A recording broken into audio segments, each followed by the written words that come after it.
ಒಮ್ಮೆ ಕಲ್ಪಿಸ್ಕೊಳ್ಳಿ, ಆ, ಒಬ್ಬ ವ್ಯಕ್ತಿ ಬೆಳಗ್ಗೆ ಎದ್ದಾಗ ಅವನ ಇಡೀ ಜೀವನ, ಅವನ ಐಡೆಂಟಿಟಿ, ವಸ್ತುಗಳು ಮತ್ತೆ ಅವನ ಪ್ರೀತಿಪಾತ್ರರು ಎಲ್ಲವೂ ಒಮ್ಮೆಗೆ ಮಾಯ ಆಗ್ಬಿಟ್ಟಿದೆ. ತಾನು ಯಾರು, ತನ್ನ ಹೆಸರೇನು ಅಂತ ಸಾಬೀತು ಮಾಡಕ್ಕೆ ಅವನತ್ರ ಒಂದು ಸಣ್ಣ ಕಾಗದದ ತುಣುಕು ಕೂಡ ಉಳಿದಿಲ್ಲ. ಹಿಂದಿನ ಜೀವನದ ಯಾವುದೇ ಕುರುಹೂ ಇಲ್ಲದೆ ಕೇವಲ ಉಸಿರಾಡ್ತಾ ಇರೋ ಒಂದು ಬೆತ್ತಲೆ ದೇಹ ಮಾತ್ರ ಉಳಿದುಕೊಂಡಿದೆ ಅಂತ ಇಟ್ಕೊಳ್ಳಿ. ಇದು ಯಾವುದೋ ಸೈಫೈ ಕತೆ ಥರ ಕೇಳಿಸ್ಬೋದು, ಆದರೆ ಇತಿಹಾಸದಲ್ಲಿ ಲಕ್ಷಾಂತರ ಜನರಿಗೆ ಇದು ನಿಜವಾದ ವಾಸ್ತವ ಆಗಿತ್ತು. ಹೌದು. ಅಂದ್ರೆ ಈ ಕಲ್ಪನೆನೇ ನಮ್ಮ ಮೆದುಳಿಗೆ ಒಂಥರ ಗ್ರಹಿಸೋಕೆ ಅಸಾಧ್ಯವಾದ ವಿಷಯ ಅಲ್ವಾ? ಮನುಷ್ಯ ತನ್ನ ಅಸ್ತಿತ್ವನ ತಾನು ಕಟ್ಕೊಂಡಿರೋ ಭೌತಿಕ ವಸ್ತುಗಳು, ತನ್ನ ಕೆರಿಯರ್, ದುಡ್ಡು ಮತ್ತೆ ಸಂಬಂಧಗಳ ಮೂಲಕನೇ ಅಳೆದುಕೊಳ್ತಾನೆ. ಮೆದುಳು ತನ್ನದೇ ಆದ ಒಂದು ಸೇಫ್ ಝೋನ್ ಮಾಡ್ಕೊಂಡಿರುತ್ತೆ. ಅದನ್ನೆಲ್ಲ ಏಕಾಏಕಿ ಕಿತ್ಕೊಂಡಾಗ ಅಕ್ಷರಶಃ ಶೂನ್ಯ ಆವರಿಸುತ್ತೆ.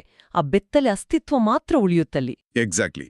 ಸೊ ಆ ಶೂನ್ಯತೆಯಿಂದಾನೇ ಇಂದಿನ ನಮ್ಮ ಈ ಆಳವಾದ ವಿಶ್ಲೇಷಣೆ ಶುರುವಾಗತ್ತೆ. ವಿಕ್ಟರ್ ಫ್ರಾಂಕೆಲ್ ಅವರ ಜಗತ್ಪ್ರಸಿದ್ಧ ಪುಸ್ತಕ ಮ್ಯಾನ್ಸ್ ಸರ್ಚ್ ಫಾರ್ ಮೀನಿಂಗ್ ಆಧಾರಿತ ಮೂಲಗಳನ್ನು ನಾವಿಂದು ಬಿಡಿಸಿ ನೋಡ್ತಾ ಇದ್ದೀವಿ.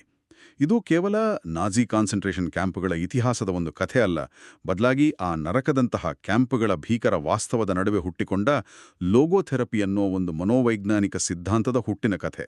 ನಿಜ. ಅತ್ಯಂತ ಕಷ್ಟಕರವಾದ ಪರಿಸ್ಥಿತಿಗಳಲ್ಲೂ ಮಾನವನ ಮನಸ್ಸು ತನ್ನನ್ನು ತಾನು ಹೇಗೆ ರಕ್ಷಿಸಿಕೊಳ್ಳುತ್ತೆ, ಮತ್ತೆ ಭರವಸೆನೇ ಇಲ್ಲದಿದ್ದಾಗಲೂ ದೈನಂದಿನ ಜೀವನದಲ್ಲಿ ನಾವು ಅರ್ಥನ ಮೀನಿಂಗ್ನ ಹೇಗೆ ಕಂಡುಕೊಳ್ಬಹುದು ಅನ್ನೋ ಪ್ರಮುಖ ಜ್ಞಾನದ ತುಣುಕುಗಳನ್ನು ಹೊರತೆಗೆಯೋದೇ ನಮ್ಮ ಇಂದಿನ ಗುರಿ. ಹೌದು. ಸರಿ, ಇದನ್ನ ಬಿಡಿಸಿ ನೋಡೋಣ ಬನ್ನಿ. ಮನುಷ್ಯನ ಅಸ್ತಿತ್ವದ ಈ ದೊಡ್ಡ ಪಾಠದ ಒಳಹೊಕ್ಕು ನೋಡಿದಾಗ, ಆ ಕ್ಯಾಂಪ್ನಂತಹ ವಾತಾವರಣಕ್ಕೆ ಬಂದು ಬಿದ್ದಾಗ ಮನುಷ್ಯನ ಮೆದುಳು ಮೊದಲು ರಿಯಾಕ್ಟ್ ಮಾಡೋ ರೀತಿಯೇ ತುಂಬಾ ವಿಚಿತ್ರವಾಗಿದೆ ಅಲ್ವಾ? ಖಂಡಿತ. ಮೆದುಳಿನ ಆ ಮೊದಲ ಪ್ರತಿಕ್ರಿಯೆನ ಅರ್ಥ ಮಾಡ್ಕೊಳ್ದೆ ನಾವು ಮುಂದಿನ ಸಿದ್ಧಾಂತನ ಅರ್ಥ ಮಾಡ್ಕೊಳ್ಳೋಕೆ ಸಾಧ್ಯನೇ ಇಲ್ಲ. ಈಗ ಆಶ್ವಿಟ್ಸ್ ಕ್ಯಾಂಪ್ಗೆ ಹೊಸ ಕೈದಿಗಳನ್ನು ತುಂಬಿಕೊಂಡು ರೈಲು ಬಂದು ನಿಲ್ಲುತ್ತೆ ಅಂತ ಇಟ್ಕೊಳ್ಳೋಣ. ದಿನಗಟ್ಲೆ ಕತ್ತಲಲ್ಲಿ ಉಸಿರು ಕಟ್ಟುವ ಬೋಗಿಗಳಲ್ಲಿ ಪ್ರಯಾಣ ಮಾಡಿದ ಕೈದಿಗಳು ಹೊರಬರ್ತಾರೆ. ಅಲ್ಲಿ ಅವರ ಮೆದುಳು ಅನುಭವಿಸುವ ಮೊದಲ ಹಂತವೇ ಆಘಾತ ಅಥವಾ ಶಾಕ್. ಆದ್ರೆ ಈ ಆಘಾತ ಕೇವಲ ಭಯ ಅಲ್ಲ. ಮೆದುಳು ತನ್ನನ್ನ ತಾನು ರಕ್ಷಿಸ್ಕೊಳ್ಳೋಕೆ ಒಂದು ಸುಳ್ಳನ್ನ ಕ್ರಿಯೇಟ್ ಮಾಡುತ್ತೆ. ಮನೋವಿಜ್ಞಾನಿಗಳು ಇದನ್ನ ಕ್ಷಮಾದಾನದ ಭ್ರಮೆ ಅಥವಾ ಡೆಲ್ಯೂಷನ್ ಆಫ್ ರಿಪ್ರೀವ್ ಅಂತ ಕರೀತಾರೆ. ಅಂದ್ರೆ ಕತ್ತು ಹಿಸ್ಕೋ ಹಗ್ಗ ಕಣ್ಣೆದುರೇ ಇದ್ರೂ ಕೂಡ ಆ ಕೊನೆಯ ಕ್ಷಣದಲ್ಲಿ ಯಾರೋ ಬಂದು ನಮ್ಮನ್ನ ಕಾಪಾಡ್ತಾರೆ ಅಂತ ನಂಬುವ ಆ ವಿಚಿತ್ರ ಸ್ಥಿತಿ. ಕರೆಕ್ಟಾ? ರೈಲಿನಿಂದ ಇಳಿದಾಗ ಹೊಸ ಕೈದಿಗಳಿಗೆ ಅಲ್ಲಿ ಮೊದಲೇ ಇದ್ದ ಕೆಲವು ಹಳೆಯ ಕೈದಿಗಳನ್ನು ನೋಡೋಕೆ ಸಿಗುತ್ತೆ. ಅವರು ಸ್ವಲ್ಪ ದಷ್ಟಪುಷ್ಟವಾಗಿ ಆರೋಗ್ಯವಾಗಿರೋ ಹಾಗೆ ಕಾಣ್ತಾರೆ. ಹೌದು ಹೌದು. ಅದು ಕೆಟ್ಟದಾಗಿರ್ಲಿಕ್ಕಿಲ್ಲ, ನಮಗೂ ಏನೂ ಆಗಲಿಕ್ಕಿಲ್ಲ ಅಂತ ನಂಬೋಕ್ ಶುರು ಮಾಡುತ್ತೆ. ಆದರೆ ವಾಸ್ತವ ಬೇರೆ ಇತ್ತಲ್ವಾ? ಖಂಡಿತ ಬೇರೆ ಇತ್ತು. ಆ ದುಷ್ಟಪುಷ್ಟ ಕೈದಿಗಳು ವಾಸ್ತವವಾಗಿ ಹೊಸಬರನ್ನ ಸ್ವಾಗತ ಮಾಡೋಕೆ ಮತ್ತು ಅವರಿಂದ ವಸ್ತುಗಳನ್ನ ಕಿತ್ಕೊಳ್ಳೋಕೆ ಅಂತಾನೆ ನೇಮಕಗೊಂಡಿದ್ದ ವಿಶೇಷ ತಂಡ ಆಗಿತ್ತು. ಅವರಿಗೆ ಮಾತ್ರ ಸ್ವಲ್ಪ ಉತ್ತಮವಾದ ಊಟ ಸಿಗ್ತಾ ಇತ್ತು. ಆದ್ರೆ ಮೆದುಳಿಗೆ ಆ ಕ್ಷಣದಲ್ಲಿ ಈ ವಾಸ್ತವನ ಡೈಜೆಸ್ಟ್ ಮಾಡ್ಕೊಳ್ಳೋ ಶಕ್ತಿ ಇರಲ್ಲ. ಅದು ಕೇವಲ ತನಗೆ ಬೇಕಾದ ಆಶಾದಾಯಕ ದೃಶ್ಯನ ಮಾತ್ರ ಗ್ರಹಿಸುತ್ತೆ. ನಿಜ. ಆದರೆ ಈ ಭ್ರಮೆ ಬಹುಬೇಗ ಒಡೆದು ಹೋಗುತ್ತೆ ಅಲ್ವಾ? ಆ ಬೆರಳಿನ ಆಟ ಅಂದ್ರೆ ಫಿಂಗರ್ ಗೇಮ್ ಶುರುವಾದಾಗ ವಾಸ್ತವದ ಅರಿವಾಗುತ್ತೆ. ಆ ದೃಶ್ಯನ ಓದುವಾಗಲೇ ಮೈ ಜುಮ್ಮೆನ್ನುತ್ತೆ. ಒಬ್ಬ SS ಅಧಿಕಾರಿ ಅತ್ಯಂತ ನಿರ್ಲಿಪ್ತವಾಗಿ ನಿಂತಿರ್ತಾನೆ. ಅವನತ್ರ ಯಾವ ಆಯುಧನೂ ಇರಲ್ಲ. ಹೌದು. ಕೇವಲ ತನ್ನ ತೋರು ಬೆರಳಿನಿಂದ ಕೈದಿಗಳನ್ನ ಎಡಕ್ಕೆ ಮತ್ತು ಬಲಕ್ಕೆ ವಿಂಗಡಿಸ್ತಾ ಇರ್ತಾನೆ. ಅದೇ, ಅಷ್ಟು ಸಿಂಪಲ್ ಆಗಿ. ಬಲಕ್ಕೆ ಹೋದವರು ಕಠಿಣ ಕಾರ್ಮಿಕರಾಗಿ ದುಡಿಯೋಕೆ ಸೆಲೆಕ್ಟ್ ಆಗ್ತಾರೆ. ಎಡಕ್ಕೆ ಹೋದವರು ನೇರವಾಗಿ ಗ್ಯಾಸ್ ಚೇಂಬರ್ಗೆ. ಎಕ್ಸಾಕ್ಟ್ಲಿ, ನೇರವಾಗಿ ಸಾವಿಗೆ ತಳ್ಳಲ್ಪಡ್ತಾರೆ. ಆ ಒಂದು ಬೆರಳಿನ ಸಣ್ಣ ಚಲನೆ ಸಾವಿರಾರು ಜನರ ಜೀವನ ನಿರ್ಧಾರ ಮಾಡ್ತಾ ಇತ್ತು. ಲೇಖಕರು ತಮ್ಮ ಜೀವಮಾನದ ಸಾಧನೆಯಾಗಿದ್ದ ಬರೆದಿಟ್ಕೊಂಡಿದ್ದ ಹಸ್ತಪ್ರತಿನ ಅಂದರೆ ಮ್ಯಾನ್ಯುಸ್ಕ್ರಿಪ್ಟ್ನ ಕಳ್ಕೊಳ್ತಾರೆ. ದೇಹದ ಮೇಲಿನ ಪ್ರತಿಯೊಂದು ಕೂದಲನ್ನು ಬೋಳಿಸಲಾಗುತ್ತೆ. ಬಟ್ಟೆಗಳನ್ನ ಕಿತ್ಕೊಳ್ತಾರೆ. ಇಲ್ಲಿ ನನಗೊಂದು ಯೋಚನೆ ಬರ್ತಾ ಇದೆ. ಮನೇಲಿ ಎಲೆಕ್ಟ್ರಿಕ್ ಓವರ್ಲೋಡ್ ಆದಾಗ ಶಾರ್ಟ್ ಸರ್ಕ್ಯೂಟ್ ಆಗಿ ಇಡೀ ಮನೆ ಸುಟ್ಟೋಗ್ಬಾರ್ದು ಅಂತ ತಂತಾನೆ ಟ್ರಿಪ್ ಆಗುವ ಸರ್ಕ್ಯೂಟ್ ಬ್ರೇಕರ್ ತರ ಮೆದುಳು ಈ ಆಘಾತನ ಬಳಸ್ತಾ, ಅಂದ್ರೆ ಸಂಪೂರ್ಣ ಐಡೆಂಟಿಟಿನೇ ಅಳಿಸೋದಾಗ ಮೆದುಳು ತನ್ನನ್ನು ತಾನು ಶಟ್ ಡೌನ್ ಮಾಡ್ಕೊಳ್ಳುತ್ತಾ ಅಂತ. ವಾವ್, ಇದೊಂದು ಅತ್ಯುತ್ತಮವಾದ ಹೋಲಿಕೆ. ನಿಜವಾಗ್ಲೂ ಮೆದುಳಿನ ಸರ್ಕ್ಯೂಟ್ ಬ್ರೇಕರ್ ಟ್ರಿಪ್ ಆದಾಗ್ಲೇ ಮನುಷ್ಯ ಆ ಆಘಾತದ ಅಂತಿಮ ಹಂತನ ತಲುಪುವುದು. ವಾಸ್ತವ ಅತಿಯಾದಾಗ ಅದನ್ನ ಪ್ರಾಸೆಸ್ ಮಾಡಕ್ಕೆ ಮೆದುಳಿಗೆ ಸಾಧ್ಯ ಆಗಲ್ಲ. ಆಗ ನಮ್ಮ ಇಮೋಷನ್ಸ್ ಅಥವಾ ಭಾವನೆಗಳು ಸಂಪೂರ್ಣವಾಗಿ ಸ್ಥಗಿತಗೊಂಡ್ಬಿಡುತ್ತೆ.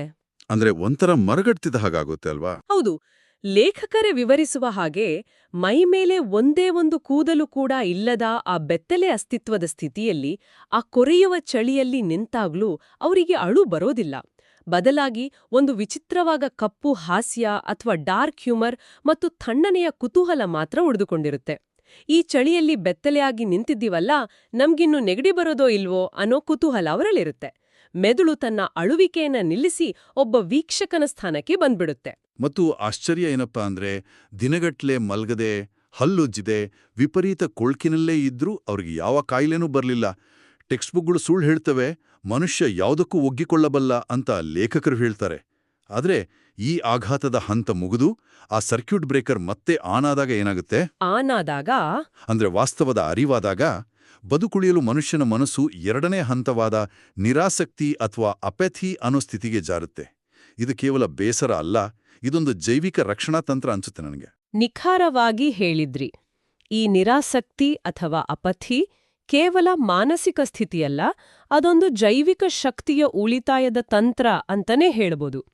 ಭಾವನೆಗಳನ್ನ ವ್ಯಕ್ತಪಡಿಸೋಕೆ ಮನುಷ್ಯನಿಗೆ ಅಗಾಧವಾದ ಕ್ಯಾಲೋರಿಗಳು ಮತ್ತೆ ಮಾನಸಿಕ ಶಕ್ತಿ ಬೇಕು.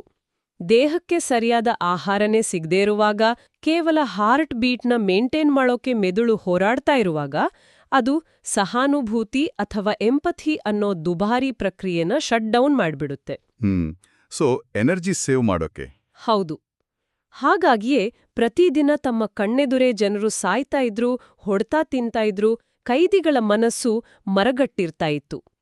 ಟೈಫಸ್ ರೋಗದಿಂದ ಸತ್ತವನ ದೇಹ ಇನ್ನೂ ಬಿಸಿ ಇರುವಾಗ್ಲೇ ಅವನ ಬೂಟು, ಕೋಟು ಅಥವಾ ಉಳಿದಿರೋ ಒಂದು ತುಂಡು ಬ್ರೆಡ್ ಅನ್ನ ಇತರರು ಯಾವುದೇ ಪಾಪ ಪ್ರಜ್ಞೆ ಇಲ್ದೇ ಕಿತ್ಕೊಳ್ತಾ ಇದ್ರು. ಅರೆ, ಒಂದು ನಿಮಿಷ. ಇಲ್ಲಿ ನನಗೊಂದು ದೊಡ್ಡ ಪ್ರಶ್ನೆ ಕಾಡ್ತಾ ಇದೆ. ಒಂದೆಡೆ ಮನುಷ್ಯನ ದೇಹ ಹಸಿವಿನಿಂದ ಕಮರಿ ಹೋಗ್ತಾ ಇದೆ, ಅವನ ಮೆದುಳು ಸಹಾನುಭೂತಿನ ಶಟ್ಡೌನ್ ಮಾಡಿ ಪ್ರಾಣಿ ಮಟ್ಟಕ್ಕೆ ಇಳಿದು ಕೇವಲ ಬದುಕುಳಿಯೋ ಹೋರಾಟ ಮಾಡ್ತಾ ಇದೆ ಅಂತ ನಾವು ಹೇಳ್ತಾ ಇದ್ದೀವಿ. ನಿಜ. ಕೈದಿಗಳು ಯಾವಾಗಲೂ ಕೇವಲ ಆಹಾರದ ಬಗ್ಗೆಯೇ ಕನಸು ಕಾಣ್ತಾ ಇದ್ರು ಅಂತಾನೂ ಓದ್ತೀವಿ.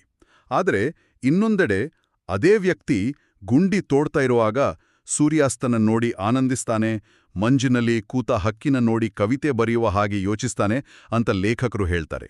ಇದು ಒಂಥರ ವಿರೋಧಾಭಾಸ ಅಲ್ವಾ? ಅಂದ್ರೆ ಮೇಲ್ನೋಟಕ್ಕೆ ಹಾಗೆ ಅನಿಸ್ಬಹುದು. ಹಸಿವಿಂದ ಸಾಯ್ತಾ ಇರುವಾಗ, ಪ್ರಾಣ ಭಯದಲ್ಲಿರುವಾಗ ಪ್ರಕೃತಿನ ಆಸ್ವಾದಿಸೋಕೆ ಮೆದುಳಿಗೆ ಶಕ್ತಿ ಎಲ್ಲಿಂದ ಬರುತ್ತೆ? ಇದು ಕೇವಲ ಕಾವ್ಯಾತ್ಮಕವಾದ ಉತ್ಪ್ರೇಕ್ಷೆ ಥರ ಕಾಣಿಸುತ್ತೆ ನನಗೆ. ಖಂಡಿತ. ಇದು ಉತ್ಪ್ರೇಕ್ಷೆ ಅಲ್ಲ. ಮನೋವಿಜ್ಞಾನದ ದೃಷ್ಟಿಯಿಂದ ಇದು ಸಂಪೂರ್ಣ ಲಾಜಿಕಲ್ ಆಗಿದೆ. ನೋಡಿ, ಹೊರಗಿನ ಜಗತ್ತಿನಲ್ಲಿ ಮನುಷ್ಯನ ಕಂಟ್ರೋಲ್ ಸಂಪೂರ್ಣವಾಗಿ ಕೈತಪ್ಪಿದಾಗ, ಅವನಿಂದ ಎಲ್ಲವನ್ನೂ ಕಸಿದುಕೊಂಡಾಗ, ಮೆದುಳು ತಾನು ಕಂಟ್ರೋಲ್ ಮಾಡಬಹುದಾದ ಏಕೈಕ ಸಾಮ್ರಾಜ್ಯದ ಕಡೆಗೆ ಮುಖ ಮಾಡುತ್ತೆ. ಅದೇ ಆಂತರಿಕ ಜಗತ್ತು ಅಥವಾ ಇನ್ನರ್ ಲೈಫ್. ಓಹೋ, ಅಂದ್ರೆ ಹೊರಗಿನ ಜಗತ್ತು ಶೂನ್ಯ ಆದಾಗ ಒಳಗಿನ ಜಗತ್ತು ಎಚ್ಚರ ಆಗುತ್ತೆ. ಎಕ್ಸಾಕ್ಟ್ಲಿ. ಹೊರಗಿನ ವಾಸ್ತವ ನರಕ ಆದಾಗ ಆಂತರಿಕ ಜೀವನ ವಿಸ್ತಾರ ಆಗತ್ತೆ. ಫ್ರಾಂಕಲ್ ಅವರು ಚಳಿಯಲ್ಲಿ ನಡುಗುತ್ತಾ ಆ ಮಂಜಿನಲ್ಲಿ ನಡ್ಕೊಂಡು ಹೋಗುವಾಗ ಅವರು ತಮ್ಮ ಹೆಂಡತಿನ ಕಲ್ಪನೆಯಲ್ಲಿ ಕಂಡು ಮಾತಾಡಿಸ್ತಾರೆ. ಆಕೆ ನಗು, ಆಕೆ ನೋಟ ಎಲ್ಲವೂ ಅವರಿಗೆ ಸ್ಪಷ್ಟವಾಗಿ ಕಾಣಿಸುತ್ತೆ. ಅಂದ್ರೆ ಆ ಕ್ಷಣದಲ್ಲಿ ಅವರ ಹೆಂಡತಿ ಎಲ್ಲಿದ್ದಾರೆ, ಬದುಕಿದ್ದರೋ ಇಲ್ವೋ ಅನ್ನೋದು ಕೂಡ ಅವರಿಗೆ ಮುಖ್ಯ ಆಗಲ್ಲ. ಇಲ್ಲ, ಅದು ಅಲ್ಲಿ ಮುಖ್ಯನೇ ಆಗಲ್ಲ. ಆ ಕ್ಷಣದಲ್ಲಿ ಅವರಿಗೆ ದರ್ಶನ ಆಗೋ ಸತ್ಯ ಏನಪ್ಪಾ ಅಂದ್ರೆ, ಮನುಷ್ಯನ ಮುಕ್ತಿ ಇರೋದು ಪ್ರೀತಿಯ ಮೂಲಕ ಮತ್ತು ಪ್ರೀತಿಯಲ್ಲಿ ಅಂತ. Salvation of man is through love and in love. ಈ ಪ್ರೀತಿಯ ಅನುಭವ ಅವರ ದೇಹಕ್ಕೆ ಭೌತಿಕ ಆಹಾರ ಕೊಡದಿದ್ರೂ ಬದುಕುಳಿಯೋಕೆ ಬೇಕಾದ ಮೆಂಟಲ್ ಸ್ಟ್ರೆಂತ್ನ ಕೊಡುತ್ತೆ. ವಾವ್! ಕಾವ್ಯ, ಪ್ರಕೃತಿ, ಕಲೆ ಇವೆಲ್ಲವೂ ಆಂತರಿಕ ಜಗತ್ತಿನ ಇಂಧನಗಳಿದ್ದ ಹಾಗೆ ಅಲ್ವಾ? ಆ ಭೀಕರ ಪರಿಸ್ಥಿತಿಯಲ್ಲೂ ಆಂತರಿಕ ಸ್ವಾತಂತ್ರ್ಯನ ಯಾರೂ ಕಸಿದುಕೊಳ್ಳೋಕ್ಕಾಗಲ್ಲ ಅನ್ನೋದೇ ಇದರರ್ಥ. ಇದನ್ನೇ ಅವರು ಮಾನವನ ಕೊನೆಯ ಸ್ವಾತಂತ್ರ್ಯ ಅಥವಾ the last of human freedoms ಅಂತ ಕರೆಯೋದು. ನಿಮ್ಮನ್ನ ಜೈಲಿಗೆ ಹಾಕ್ಬೋದು, ನಿಮ್ಗೆ ಊಟ ಕೊಡದೇ ಇರ್ಬೋದು, ಆದರೆ ಆ ಪರಿಸ್ಥಿತಿಯ ಬಗ್ಗೆ ನೀವು ಯಾವ ಮನೋಭಾವ ಅಥವಾ ಆಟಿಟ್ಯೂಡ್ನ ತಗೋತೀರಿ ಅಂತ ನಿರ್ಧಾರ ಮಾಡೋ ಸ್ವಾತಂತ್ರ್ಯ ನಿಮ್ದೆ. ಹೌದು ಹೌದು. ಇದು ಲೋಗೋಥೆರಪಿಯ ಅತ್ಯಂತ ಪ್ರಬಲವಾದ ಅಡಿಪಾಯ. ಬೇರೆ ಮನೋವಿಜ್ಞಾನದ ಸಿದ್ಧಾಂತಗಳಿಗಿಂತ ಇದು ಹೇಗೆ ಡಿಫರೆಂಟ್ ಆಗಿದೆ ಅನ್ನೋದು ಕುತೂಹಲಕಾರಿಯಾಗಿದೆ. ಖಂಡಿತವಾಗಿಯೂ. ಮನೋವಿಜ್ಞಾನದ ದಿಗ್ಗಜರಾದ ಸಿಗ್ಮಂಡ್ ಫ್ರಾಯ್ಡ್ ಅವರು ಮನುಷ್ಯನ ಎಲ್ಲಾ ನಡವಳಿಕೆಗಳ ಹಿಂದಿನ ಪ್ರೇರಣೆ ಸುಖವನ್ನು ಹುಡುಕುವುದು ಅಥವಾ ಪ್ಲೆಜರ್ ಪ್ರಿನ್ಸಿಪಲ್ ಅಂತ ಹೇಳಿದ್ರು. ಆಮೇಲೆ ಬಂದ ಆಲ್ಫ್ರೆಡ್ ಆಡ್ಲರ್ ಅವರು ಮನುಷ್ಯ ಇತರರ ಮೇಲೆ ಅಧಿಕಾರನ ಸಾಧಿಸುವ ಕಡೆಗೆ ಅಂದ್ರೆ ವಿಲ್ ಟು ಪವರ್ ಕಡೆಗೆ ಒಲವು ತೋರ್ತಾನೆ ಎಂದ್ರು. ಆದ್ರೆ ಈ ಕ್ಯಾಂಪ್ನ ಅನುಭವ ಫ್ರಾಂಕಲ್ ಅವರಿಗೆ ತೋರ್ಸ್ಕೊಟ್ಟದ್ದು ಸಂಪೂರ್ಣ ಭಿನ್ನವಾದ ಸತ್ಯ. ಅದೇ ಮೀನಿಂಗ್ನ ಹುಡುಕೋದು. ಎಕ್ಸಾಕ್ಟ್ಲಿ. ಕೇವಲ ಸುಖ ಅಥವಾ ಅಧಿಕಾರ ಮನುಷ್ಯನನ್ನ ಬದುಕ್ಸೋಕೆ ಸಾಧ್ಯವಿಲ್ಲ. ಮನುಷ್ಯನ ಅತಿ ದೊಡ್ಡ ಪ್ರೇರಣೆ ಅರ್ಥವನ್ನು ಹುಡುಕುವುದು ಅಥವಾ ವಿಲ್ ಟು ಮೀನಿಂಗ್. ನೀತ್ಸೆ ಅವರ ಆ ಪ್ರಸಿದ್ಧ ಮಾತನ್ನ ಅವರಿಲ್ಲಿ ಪದೇ ಪದೇ ಉಲ್ಲೇಖ ಮಾಡ್ತಾರೇನ್ ಗೊತ್ತಾ? ಬದುಕಲು ಒಂದು ಏಕೆ ಎಂಬುದನ್ನು ಅರಿತವನು ಯಾವುದೇ ಹೇಗೆ ಎಂಬುದನ್ನಾದ್ರೂ ಸಹಿಸಿಕೊಳ್ಳಬಲ್ಲ ಅಂತ. He who has a why to live for can bear almost any how. ಆ ವಾಕ್ಯ ನಿಜಕ್ಕೂ ಅದ್ಭುತವಾಗಿದೆ. ನಾವು ಸಾಮಾನ್ಯವಾಗಿ ನಮ್ಮ ಜೀವನದ ಬಗ್ಗೆ ಯೋಚನೆ ಮಾಡುವಾಗ ನಾನು ಜೀವನದಿಂದ ಏನನ್ನ ನಿರೀಕ್ಷಿಸ್ತೀನಿ ಅಂತ ನಮ್ಮನ್ನೇ ನಾವು ಕೇಳ್ಕೊಳ್ತೀವಿ. ಅದೇ ಫ್ರಾಂಕಲ್ ಹೇಳೋ ಹಾಗೆ ನಾವು ಕೇಳ್ಕೊಳ್ಬೇಕಾದ ಸರಿಯಾದ ಪ್ರಶ್ನೆ ಜೀವನ ನನ್ನಿಂದ ಏನನ್ನ ನಿರೀಕ್ಷಿಸ್ತಾ ಇದೆ ಅಂತ. ಖಂಡಿತ. ನನಗನ್ಸೋ ಹಾಗೆ ನಾವೆಲ್ಲರೂ ಜೀವನನ ಒಂದು ರೆಸ್ಟೋರೆಂಟ್ ತರಹ ನೋಡ್ತೀವಿ. ಅಲ್ಲಿ ಕೂತು ನಮ್ಗೆ ಬೇಕಾದ್ದನ್ನು ನಾವು ಆರ್ಡರ್ ಮಾಡ್ತೀವಿ, ಅದು ಸಿಗದೇ ಇದ್ದಾಗ ಕೋಪ ಮಾಡ್ಕೊಳ್ತೀವಿ. ಆದರೆ ಜೀವನನ ನಾವು ನಮಗೆ ಕೊಟ್ಟಿರೋ ಒಂದು ಪ್ರಶ್ನೆ ಪತ್ರಿಕೆ ತರಹ ನೋಡಬೇಕು. ಪ್ರಶ್ನೆಗಳನ್ನು ನಾವೇ ಸೆಲೆಕ್ಟ್ ಮಾಡೋಕ್ಕಾಗಲ್ಲ, ಆದರೆ ಆ ಪ್ರಶ್ನೆಗಳಿಗೆ ಸರಿಯಾದ ಉತ್ತರನ ನಮ್ಮ ನಡವಳಿಕೆ ಮೂಲಕ, ನಮ್ಮ ಆಯ್ಕೆಗಳ ಮೂಲಕ ನಾವೇ ಬರಿಬೇಕು. ಅಂದ್ರೆ ಅದು ಅಕ್ಷರಶಃ ಪ್ರಾಣನೇ ತೆಗೆಯಬಲ್ಲೋದು. ಹೌದಾ? ಹೇಗೆ? ಕ್ಯಾಂಪ್ನಲ್ಲಿ ಯಾರು ಭವಿಷ್ಯದ ಮೇಲಿನ ಭರವಸೆನ ಕಳ್ಕೊಂಡ್ರೋ ಅವರ ಇಮ್ಯುನಿಟಿ ಕುಸಿದು ಅವರು ಬೇಗನೆ ಸಾಯ್ತಾ ಇದ್ರು. ಇದಕ್ಕೆ ಒಂದು ಲೈವ್ ಎಕ್ಸಾಂಪಲ್ ಇದೆ. ಒಬ್ಬ ಕೈದಿಗೆ ತಾನು ಮಾರ್ಚ್ 30ನೇ ತಾರೀಕು ರಿಲೀಸ್ ಆಗ್ತೀನಿ ಅಂತ ಕನಸು ಬಿದ್ದಿರುತ್ತೆ. ಅವನು ಅದನ್ನ ದೈವವಾಣಿ ತರ ಸ್ಟ್ರಾಂಗ್ ಆಗಿ ನಂಬಿರ್ತಾನೆ. ಆದರೆ ಆ ದಿನ ಹತ್ತಿರ ಆಗ್ತಾ ಇದ್ದ ಹಾಗೆ ಬಿಡುಗಡೆಯ ಯಾವ ಲಕ್ಷಣಗಳು ಅಲ್ಲಿ ಕಾಣಿಸಲ್ಲ. ಆಗೇನಾಗುತ್ತೆ? ಮಾರ್ಚ್ 29ನೇ ತಾರೀಕು ಅವನಿಗೆ ವಿಪರೀತ ಜ್ವರ ಬರುತ್ತೆ. ಮಾರ್ಚ್ 30ನೇ ತಾರೀಕು ಅವನು ಕಂಪ್ಲೀಟ್ ಭ್ರಮೀಯ ಸ್ಥಿತಿಗೆ ಜಾರ್ತಾನೆ. ಮತ್ತು ಮಾರ್ಚ್ 31ನೇ ತಾರೀಕು ಅವನು ಸಾಯ್ತಾನೆ. ಓ ಮೈ ಗಾಡ್. ಹೌದು. ಮೆಡಿಕಲ್ ರಿಪೋರ್ಟ್ ಪ್ರಕಾರ ಅವನ ಸಾವಿಗೆ ಕಾರಣ ಟೈಫಸ್ ರೋಗ. ಆದರೆ ವಾಸ್ತವವಾಗಿ ಅವನು ಸತ್ತದ್ದು ಆ ಭರವಸೆಯ ಸಾವಿನಿಂದ. ಅವನ ಬದುಕಿನ ಅರ್ಥ ಆ ಮಾರ್ಚ್ 30ರ ಬಿಡುಗಡೆಯ ಮೇಲ್ ನಿಂತಿತ್ತು. ಅದು ಸುಳ್ಳು ಅಂತ ಆದಾಗ ಅವನ ದೇಹ ರೋಗದ ವಿರುದ್ಧ ಹೋರಾಡೋ ಶಕ್ತಿನೇ ಕಳ್ಕೊಳ್ತು. ಬದುಕಿಗೆ ಒಂದು ಗುರಿ ಇರೋದು ಕೇವಲ ಮಾನಸಿಕ ಆರೋಗ್ಯಕ್ಕಲ್ಲ, ಫಿಸಿಕಲ್ ಹೆಲ್ತ್ಗೂ ಅಷ್ಟೇ ಇಂಪಾರ್ಟೆಂಟ್ ಅನ್ನೋದು ಇದರಿಂದ ಕ್ಲಿಯರ್ ಆಗುತ್ತೆ. ಸರಿ, ಈಗ ಈ ಕ್ಯಾಂಪ್ನ ಕರಾಳ ವಾತಾವರಣದಿಂದ ಹೊರಬಂದು ಇಂದಿನ ನಮ್ಮ ಮಾಡರ್ನ್ ಪ್ರಪಂಚದ ಕಡೆಗೊಮ್ಮೆ ನೋಡೋಣ. ಈ ಕ್ಯಾಂಪ್ನ ಉದಾಹರಣೆ ಕೇಳಿದಾಗ ಇವೆಲ್ಲವೂ ಯುದ್ಧದಂಥ ಅತಿರೇಕದ ಪರಿಸ್ಥಿತಿಯಲ್ಲಿ ಮಾತ್ರ ಅನ್ವಯ ಆಗತ್ತೆ ಅಂತ ಅನ್ಸ್ಬೋದು. ಹೌದು, ನಾರ್ಮಲ್ ಆಗಿ ಹಾಗೆ ಅನ್ಸುತ್ತೆ. ಆದ್ರೆ ಆಶ್ಚರ್ಯ ಏನಪ್ಪಾ ಅಂದ್ರೆ, ಇಂದು ನಮ್ಮೆಲ್ಲರಿಗೂ ಬದುಕೋಕೆ ಅತ್ಯುತ್ತಮ ಸೌಕರ್ಯಗಳಿವೆ, AC ರೂಮ್ಸ್ ಇವೆ. ಆದ್ರೂ ನಾವು ಅದೇ ಅರ್ಥದ ಕೊರತೆನ ಅನುಭವಿಸ್ತಾ ಇದೀವಿ. ಇದನ್ನೇ ಫ್ರಾಂಕಲ್ ಅಸ್ತಿತ್ವದ ಶೂನ್ಯತೆ ಅಥವಾ ಎಕ್ಸಿಸ್ಟೆನ್ಷಿಯಲ್ ವ್ಯಾಕ್ಯೂಮ್ ಅಂತಾರಲ್ವಾ? ಖಂಡಿತ. ಇದು 20ನೇ ಮತ್ತು ಈಗ 21ನೇ ಶತಮಾನದ ಬಹುದೊಡ್ಡ ಮಾನಸಿಕ ಸವಾಲು. ನಮ್ಮತ್ರ ಬದುಕೋಕೆ ಎಲ್ಲವೂ ಇದೆ, ಆದ್ರೆ ಏಕಾಗಿ ಬದುಕಬೇಕು ಅನ್ನೋದೇ ನಮ್ಗೆ ಗೊತ್ತಿಲ್ಲ. ಇದನ್ನೇ ವಿವರಿಸೋಕೆ ಅವರು ಸಂಡೇ ನ್ಯೂರೋಸಿಸ್ ಅನ್ನೋ ಪದನ ಬಳಸ್ತಾರೆ. ಓ, ಸಂಡೇ ನ್ಯೂರೋಸಿಸ್. ಹೌದು. ಭಾನುವಾರದ ಖಿನ್ನತೆ ಅನ್ನೋದರ ಹಿಂದಿನ ಫಿನಾಮಿನನ್ ಬಹಳ ಸ್ವಾರಸ್ಯಕರವಾಗಿದೆ. ವಾರದ 5 ಅಥವಾ 6 ದಿನ ನಮ್ಮ ಮೆದುಳಿಗೆ ಒಂದು ಕೃತಕವಾದ ಅರ್ಥನ ನಮ್ಮ ಆಫೀಸ್ ಕೆಲ್ಸ, ಟಾರ್ಗೆಟ್ಗಳು, ಮೀಟಿಂಗುಗಳು ಕೊಟ್ಟಿರುತ್ತೆ. ನಮ್ಮ ಇಡೀ ದಿನ ಒಂದು ಫ್ರೇಮ್ವರ್ಕ್ ಒಳಗೆ ಬಂಧೆಯಾಗಿರುತ್ತೆ. ಆದ್ರೆ ಶನಿವಾರ ಸಂಜೆ ಆ ಫ್ರೇಮ್ವರ್ಕ್ ಕಳ್ಚಿ ಬೀಳುತ್ತೆ. ಭಾನುವಾರ ಬೆಳಗ್ಗೆ ಎದ್ದಾಗ ಮಾಡೋಕೆ ಏನೂ ಇರಲ್ಲ. ನಮ್ಮನ್ನ ಆವರಿಸಿದ್ದ ಆ ಕೃತಕ ಗಡಿಬಿಡಿ ನಿಂತ ತಕ್ಷಣ ನಮ್ಮೊಳಗಿನ ಆಂತರಿಕ ಶೂನ್ಯತೆ ಅಂದ್ರೆ ಆ ಇನ್ನರ್ ವಾಯ್ಡ್ ಎದ್ದು ಕಾಣೋಕೆ ಶುರುವಾಗುತ್ತೆ. ಹೌದು ಹೌದು. ತಕ್ಷಣ ಒಂದ್ ರೀತಿಯ ಡಿಪ್ರೆಷನ್, ಬೇಸರ ನಮ್ಮನ್ನ ಆವರಿಸುತ್ತೆ. ಇದನ್ನ ತಪ್ಸ್ಕೊಳ್ಳೋಕೆ ತಾನೇ ನಾವು ಸೋಷಿಯಲ್ ಮೀಡಿಯಾಗೆ ಅಂಟ್ಕೊಳ್ಳೋದು ಅಥವಾ ಬೇರೆ ಬೇರೆ ಚಟಗಳಿಗೆ ದಾಸರಾಗೋದು ಅಲ್ವಾ? ಹಾಗಾದ್ರೆ ಈ ಶೂನ್ಯತೆನ ತುಂಬಿ ಬದುಕಿನ ಅರ್ಥನ ಕಂಡುಕೊಳ್ಳೋಕೆ ಲೋಗೋಥೆರಪಿ ಸೂಚಿಸೋ ಮಾರ್ಗಗಳೇನು? ಲೋಗೋಥೆರಪಿ ಪ್ರಮುಖವಾಗಿ 3 ಮಾರ್ಗಗಳನ್ನ ಸೂಚಿಸುತ್ತೆ. ಮೊದಲನೆಯದು ಯಾವುದಾದ್ರೂ ಒಂದು ಕೆಲಸ ಅಥವಾ ಸಾಧನೆ ಮಾಡೋದು. ಎರಡನೆಯದು ಪ್ರಕೃತಿ, ಕಲೆ ಅಥವಾ ಪ್ರೀತಿಯ ಅನುಭವ. ಮತ್ತೆ ಮೂರನೆಯದು ತಪ್ಪಿಸಲಾಗದ ಕಷ್ಟಗಳ ಬಗ್ಗೆ ನಾವು ತಳೆಯುವ ನಿಲುವು. ತಪ್ಪಿಸಲಾಗದ ಕಷ್ಟಗಳು? ಹೌದು. ಈ 3ನೇ ಮಾರ್ಗನ ಅವರು ದುರಂತಗ ಆಶಾವಾದ ಅಥವಾ ಟ್ರಾಜಿಕ್ ಆಪ್ಟಿಮಿಸಂ ಅಂತ ಕರೀತಾರೆ. ನೋವು, ಅಪರಾಧ ಪ್ರಜ್ಞೆ ಮತ್ತು ಸಾವು ಅನ್ನೋ 3 ದುರಂತಗಳ ನಡುವೆಯೂ ಆಶಾವಾದಿಯಾಗಿರೋದು ಮತ್ತು ಕಷ್ಟನ ಒಂದು ಸಾಧನೆಯಾಗಿ ಕನ್ವರ್ಟ್ ಮಾಡೋದು. ಇದಕ್ಕೆ ಮೂಲಗಳಲ್ಲಿ ಕೊಟ್ಟಿರೋ ಜೆರ್ರಿ ಲ್ಯಾಂಗ್ ಅನ್ನೋ ಯುವಕನ ಕತೆ ನಿಜಕ್ಕೂ ಇನ್ಸ್ಪೈರಿಂಗ್ ಆಗಿದೆ. ಡೈವಿಂಗ್ ಮಾಡುವಾಗ ಆದ ಆಕ್ಸಿಡೆಂಟಲ್ಲಿ ಅವನಿಗೆ ಪಾರ್ಶ್ವವಾಯು ಒಡೆದು ಕುತ್ತಿಗೆ ಕೆಳಗೆ ಇಡೀ ದೇಹ ಸ್ವಾಧೀನ ತಪ್ಪಿರುತ್ತೆ. ಬದುಕಿಗೆ ಅರ್ಥನೇ ಇಲ್ಲ ಅನಿಸುವಂಥ ಸ್ಥಿತಿ ಅದು. ಆದರೂ ಅವನು ಬಾಯಲ್ಲಿ ಕಡ್ಡಿನ ಕಚ್ಕೊಂಡು ಟೈಪ್ ಮಾಡ್ತಾ ಓದ್ತಾ ಇರ್ತಾನೆ. ಹೌದು, ಅವನ ಸ್ಪಿರಿಟ್ ಗ್ರೇಟ್. ಅವನು ಹೇಳೋ ಮಾತು ರೋಮಾಂಚನಗೊಳಿಸುತ್ತೆ. ನನ್ನ ಕುತ್ತಿಗೆ ಮುರಿತು, ಆದರೆ ಅದು ನನ್ನನ್ನು ಮುರಿಯಲಾಗಲಿಲ್ಲ ಅಂತ. ಇದು ಕಷ್ಟನ ಸಾಧನೆಯಾಗಿ ಪರಿವರ್ತಿಸೋದು ಅಂದ್ರೆ. ಆದರೆ ಇಲ್ಲೊಂದು ಸೂಕ್ಷ್ಮ ವಿಚಾರ ಇದೆ, ನಾನು ಕೇಳಲೇಬೇಕು. ಜೀವನದಲ್ಲಿ ಅರ್ಥ ಕಂಡುಕೊಳ್ಳೋಕೆ ನಾವು ಕಷ್ಟಪಡಲೇಬೇಕಾ? ನೋವು ಅನುಭವಿಸದೆ, ಕಷ್ಟಪಡದೆ ನಮಗೆ ಅರ್ಥ ಸಿಗಲ್ವಾ? ಇದು ಅನೇಕರು ಲೋಗೋಥೆರಪಿನ ತಪ್ಪಾಗಿ ಅರ್ಥ ಮಾಡ್ಕೊಳ್ಳೋ ಜಾಗ. ಕಷ್ಟಪಟ್ರೆ ಮಾತ್ರ ಅರ್ಥ ಸಿಗುತ್ತೆ ಅನ್ನೋದು ಇದರ ಉದ್ದೇಶ ಖಂಡಿತ ಅಲ್ಲ.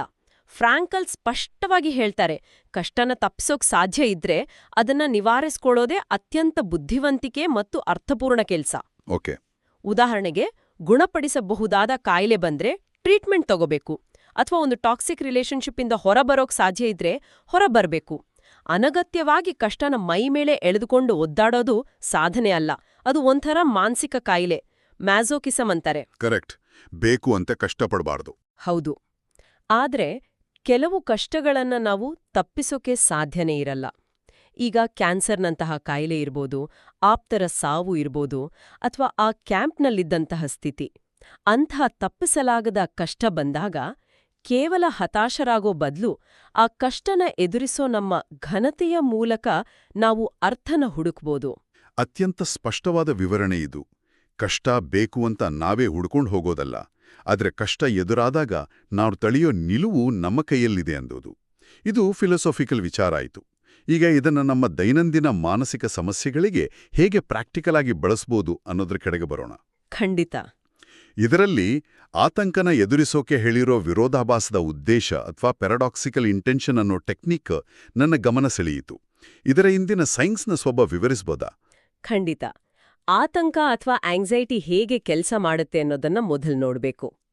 ನಾವು ಯಾದಕ್ ಹೆದರ್ತೀವೋ ಆ ಭಯವೇ ಆ ಘಟನೆನ ಹುಟ್ಟಾಕತ್ತೆ. ಇದನ್ನ ಆಂಟಿಸಿಪೇಟರಿ ಆಂಗ್ಸೈಟಿ ಅಂತಾರೆ. ನಾಳೆ ಬೆಳಗ್ಗೆ ಇಂಪಾರ್ಟೆಂಟ್ ಮೀಟಿಂಗ್ ಇದೆ, ನಿದ್ದೆ ಮಾಡ್ಲೇಬೇಕು ಅನ್ನೋ ಆತಂಕನೇ ನಮ್ಮನ್ನೇ ಎಚ್ಚರವಾಗಿಡುತ್ತೆ. ಇದೊಂದು ಫೀಡ್ಬ್ಯಾಕ್ ಲೂಪ್. ಪ್ಯಾರಾಡಾಕ್ಸಿಕಲ್ ಇಂಟೆನ್ಷನ್ ಟೆಕ್ನಿಕಲ್ಲಿ ಈ ಲೂಪ್ ಅನ್ನ ಬ್ರೇಕ್ ಮಾಡಲಾಗುತ್ತೆ. ಪೇಷಂಟ್ ತಾನೋ ಯಾವುದಕ್ಕೆ ಹೆದರುತ್ತಾನೋ ಅದನ್ನೇ ಬೇಕು ಅಂತ ಅತಿಶಯೋಕ್ತಿಯಾಗಿ ಮಾಡೋಕೆ ಟ್ರೈ ಮಾಡ್ತಾನೆ.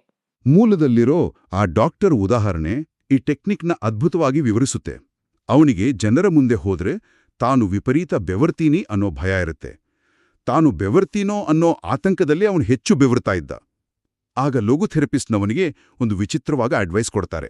ಹೌದು, ಏನಂತಂದ್ರೆ, ಮುಂದಿನ ಬಾರಿ ಜನರ ಮುಂದೆ ಹೋದಾಗ ನಾನು ಮೊದಲು ಕೇವಲ 1 ಲೀಟರ್ ಬೆವರಿದ್ದೆ, ಆದ್ರೆ ಈಗ ನೋಡಿ 10 ಲೀಟರ್ ಬೆವರಿ ತೋರಿಸ್ತೀನಿ ಅಂತ ನಿರ್ಧಾರ ಮಾಡಿ ಅಂತ ಹೇಳ್ತಾರೆ. ಅವನು ಹಾಗೆ ಬೇಕು ಅಂತ ಬೆವರೋಕ್ ಟ್ರೈ ಮಾಡಿದಾಗ ಅವನ ಆತಂಕದ ಸರ್ಕಿಟ್ ಬ್ರೇಕ್ ಆಗಿ ಅವನಿಗೆ ಬೆವರುವಿಕೆನೇ ನಿಂತೋಯ್ತು. ಎಕ್ಸಾಕ್ಟ್ಲಿ.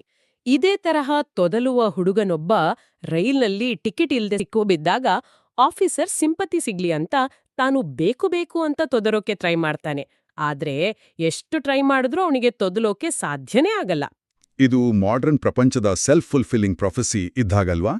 ನಮ್ಮ ಆತಂಕನೇ ಆ ಘಟನೆ ನಡೆಯೋಕೆ ಕಾರಣ ಆಗತ್ತೆ. ಹಾಗಾದ್ರೆ ಆತಂಕನ ಎದುರಿಸೋಕೆ ಅದರ ಜೊತೆ ಗುದ್ದಾಡೋದಕ್ಕಿಂತ ಅದನ್ನ ಅಣುಕ್ಸೋದು, ಅದರ ಕಾಲೆಳೆಯೋದು ಬೆಸ್ಟ್ ಟ್ರಿಕ್. ಖಂಡಿತ. ಇಲ್ಲಿ ಕೆಲಸ ಮಾಡೋದು ಹಾಸ್ಯದ ಅಥವಾ ಹ್ಯೂಮರ್ನ ಶಕ್ತಿ. ಹಾಸ್ಯ ಮನುಷ್ಯನಿಗೆ ತನ್ನ ಸಮಸ್ಯೆಗಳಿಂದ ತನ್ನನ್ನ ತಾನು ಸ್ವಲ್ಪ ದೂರದಿಂದ ನಿರ್ಲಿಪ್ತವಾಗಿ ನೋಡಿಕೊಳ್ಳೋ ಸಾಮರ್ಥ್ಯನ ಕೊಡುತ್ತೆ. ಸೆಲ್ಫ್ ಡಿಟ್ಯಾಚ್ಮೆಂಟ್ ಅಂತಾರೆ. ತನ್ನ ಭಯದ ಬಗ್ಗೆ ತಾನೇ ನಗೋಕೆ ಕಲಿತಾಗ ಆ ಭಯ ತನ್ನ ಶಕ್ತಿನ ಕಳ್ಕೊಳ್ಳುತ್ತೆ. ನಿದ್ದೆ ಬರದೇ ಇರೋವಾಗ ನಾನು ಇಂದು ರಾತ್ರಿ ಇಡೀ ನಿದ್ದೆ ಮಾಡಲ್ಲ, ಕಣ್ಣು ತೆರೆದೇ ಇರ್ತೀನಿ ಅಂತ ಮಲಗಿದ್ರೆ ಆತಂಕ ದೂರವಾಗಿ ಕೆಲವೇ ನಿಮಿಷಗಳಲ್ಲಿ ನಿದ್ದೆ ಆವರಿಸುತ್ತೆ. ಆತಂಕದ ವಿರುದ್ಧ ಹೋರಾಡೋ ಬದಲು ಅದರ ಗಾಳಿ ತೆಗೆಯೋ ಜಾಣ್ತಾನೆ ಇದು. ಹೌದು, ಇದು ದೈನಂದಿನ ಜೀವನದಲ್ಲಿ ಪ್ರತಿಯೊಬ್ಬರೂ ಅಳವಡಿಸಿಕೊಳ್ಳಬಹುದಾದಂತಹ ಅತ್ಯಂತ ಉಪಯುಕ್ತವಾದ ಟೂಲ್. ಹೌದು. ಈ ಸಂಪೂರ್ಣ ವಿಶ್ಲೇಷಣೆಯ ಸಾರಾಂಶ ಏನು? ಆ ಕಗ್ಗತ್ತಲೆಯ ಸೆರೆಶಿಬಿರದಲ್ಲಿ ಇರಲಿ ಅಥವಾ ಇಂದಿನ ಆಧುನಿಕ ಜಗತ್ತಿನ ಎಸಿ ರೂಮಿನ ಭಾನುವಾರದ ಶೂನ್ಯತೆಯಲ್ಲಿ ಇರಲಿ, ಮನುಷ್ಯನ ಬದುಕು ಅರ್ಥಪೂರ್ಣ ಆಗೋದು ಅವನ ಆಯ್ಕೆಗಳಿಂದ. ಕರೆಕ್ಟ್. ಪರಿಸ್ಥಿತಿಗಳನ್ನು ಕಂಟ್ರೋಲ್ ಮಾಡೋಕೆ ನಮಗೆ ಸಾಧ್ಯ ಆಗದೇ ಇರ್ಬೋದು, ಆದರೆ ಆ ಪರಿಸ್ಥಿತಿಗೆ ನಮ್ಮ ಪ್ರತಿಕ್ರಿಯೆನೇ ಆರಿಸಿಕೊಳ್ಳೋ ಅಂತಿಮ ಸ್ವಾತಂತ್ರ್ಯ ನಮ್ಮಲ್ಲೇ ಇರುತ್ತೆ. ಮತ್ತು ಆ ಅರ್ಥನ ನಾವು ಕೇವಲ ಭೌತಿಕ ಯಶಸ್ಸಿನಲ್ಲಿ ಮಾತ್ರ ಹುಡುಕಬೇಕಾಗಿಲ್ಲ. ಒಂದು ಕೆಲಸನ ಶ್ರದ್ಧೆಯಿಂದ ಮಾಡೋದರಲ್ಲಿ, ನಾವು ಪ್ರೀತಿಸುವರ ಕಣ್ಣಿನಲ್ಲಿ ಅಥವಾ ಕಷ್ಟಗಳು ಎದುರಾದಾಗ ನಾವು ತೋರುವ ಘನತೆಯಲ್ಲಿ ಆ ಅರ್ಥ ಅಡಗಿರುತ್ತೆ. ನಮ್ಮ ಜೀವನದ ಅರ್ಥನ ನಾವು ಎಲ್ಲಿ ಹುಡುಕ್ತಾ ಇದ್ದೀವಿ ಅಂತ ವಿಮರ್ಶೆ ಮಾಡ್ಕೊಳ್ಳೋಕೆ ಈ ಜ್ಞಾನ ನಮ್ಗೆ ಖಂಡಿತ ನೆರವಾಗುತ್ತೆ. ಖಂಡಿತ. ಈ ಚರ್ಚೆನ ಮುಕ್ತಾಯ ಮಾಡೋ ಮುನ್ನ ಮೂಲದಲ್ಲಿರೋ ಒಂದು ಅತ್ಯಂತ ಪ್ರಚೋದನಾತ್ಮಕವಾದ ಯೋಚನೆನ ನಾನು ನಿಮ್ಮ ಮುಂದಿಡೋಕೆ ಇಷ್ಟಪಡ್ತೀನಿ. ನಾವೆಲ್ಲರೂ ವಯಸ್ಸಾಗ್ತಾ ಇದೆ, ಜೀವನ ಕಳೆದು ಹೋಗ್ತಾ ಇದೆ, ನಮ್ಮ ಜೀವನದ ನಶ್ವರತೆ ಅಥವಾ ಟ್ರಾನ್ಸಿಟೋರಿನೆಸ್ ಬಗ್ಗೆ ಚಿಂತಿಸಿ ಕೊರಗ್ತೀವಿ. ಹೌದು, ಕಾಮನ್ ಆಗಿ ಎಲ್ಲರಿಗೂ ಕಾಡೋ ಭಯ ಇದು. ಆದ್ರೆ ಲೇಖಕರು ಹೇಳುವ ಹಾಗೆ ನಾವು ಬದುಕಿದ ಕ್ಷಣಗಳು, ನಾವು ಪಟ್ಟ ಕಷ್ಟಗಳು, ನಾವು ನೀಡಿದ ಪ್ರೀತಿ ಇವೆಲ್ಲವೂ ಗತಕಾಲ ಅನ್ನೋ ಕಣಜದಲ್ಲಿ ಅಂದ್ರೆ ಗ್ರ್ಯಾನರಿ ಆಫ್ ದ ಪಾಸ್ಟಲ್ಲಿ ಶಾಶ್ವತವಾಗಿ ಭದ್ರವಾಗಿರುತ್ತೆ. ನಮ್ಮ ಭವಿಷ್ಯ ಅನಿಶ್ಚಿತ ಆಗಿರಬಹುದು, ಆದರೆ ನಮ್ಮ ಗತಕಾಲನ ಯಾರೂ ಅಳಿಸಲಾರರು, ಕಸಿದುಕೊಳ್ಳಲಾರರು. ವಾವ್, ಎಷ್ಟು ಸುಂದರವಾದ ಯೋಚನೆ ಇದು. ಹೌದಲ್ವಾ? ಒಮ್ಮೆ ನಾವು ಬದುಕನ್ನ ಪೂರ್ಣವಾಗಿ ಅನುಭವಿಸಿದ್ರೆ ಆ ವಾಸ್ತವಗಳನ್ನ ಯಾವ ಕ್ಯಾಂಪ್ಗರು, ಯಾವ ಕಾಯಿಲೆನೂ ಡಿಲೀಟ್ ಮಾಡೋಕ್ ಸಾಧ್ಯನೇ ಇಲ್ಲ. ಅದು ಗತಕಾಲದಲ್ಲಿ ಶಾಶ್ವತವಾಗಿ ಸೇಫ್ ಆಗಿರುತ್ತೆ. ಹಾಗಾದ್ರೆ ವಯಸ್ಸಾಗ್ತಾ ಇದೆ ಅಂತ ಕೊರಗೋ ಬದಲು ಆ ಕಣಜದಲ್ಲಿ ನಾವು ಶೇಖರಿಸಿಟ್ಟಿರೋ ಅದ್ಭುತವಾದ ವಾಸ್ತವಗಳ ಬಗ್ಗೆ ನಾವು ಏಕೆ ಹೆಮ್ಮೆ ಪಡಬಾರದು? ಈ ಯೋಚನೆನೇ ನಮ್ಮ ಬದುಕಿಗೆ ಒಂದು ಹೊಸ ಅರ್ಥನ ಕೊಡಬಲ್ಲದು. ಈ ಅದ್ಭುತ ದೃಷ್ಟಿಕೋನದೊಂದಿಗೆ ಹಿಂದಿನ ನಮ್ಮ ಈ ಆಳವಾದ ವಿಶ್ಲೇಷಣೆಯನ್ನು ಇಲ್ಲಿಗೆ ಮುಕ್ತಾಯಗೊಳಿಸೋಣ.